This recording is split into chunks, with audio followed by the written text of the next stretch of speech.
Today we are going to be talking to you about a game called Sticks. Let's start off by watching an example of the game.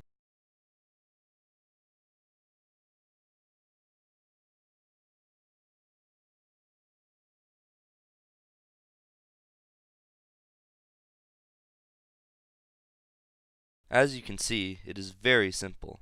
First, you find somebody to play against and point your index fingers at each other. Then, the first player starts by tapping one of their fingers onto their opponent's finger. Then it is the other player's turn, and they have the option to use either of their hands to hit either of their opponent's hands. Then it is the other player's turn, and they can choose whichever hand they want to hit with whichever hand they choose to hit it with. Then the game is played out until its completion. To complete the game, one player must lose both hands. To lose a hand means that the hand counts up to 5 fingers. Those are the basics of Sticks. Now to cover some special rules. For instance, the special rule of division. Division is allowed when the player has one hand eliminated and the other hand is on 2 or 4. The player then hits their hands together and divides the number of fingers by 2, putting half on one hand and half on the other. Another special rule is what I like to call overdraw. Overdraw is when a player's hand is hit and goes above the number 5.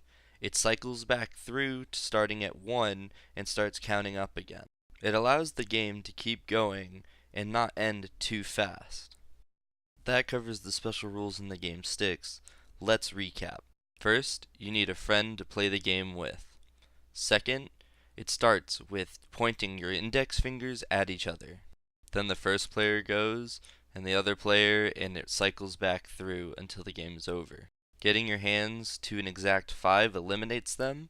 If it goes over, it cycles back through starting at 1. And if you have 2 or 4 on one hand with an eliminated second hand, you are allowed to split between them and get 2 on each or 1 on each. That has been this tutorial for the game Sticks. I hope you play with your friends and have a good time. Sticks up.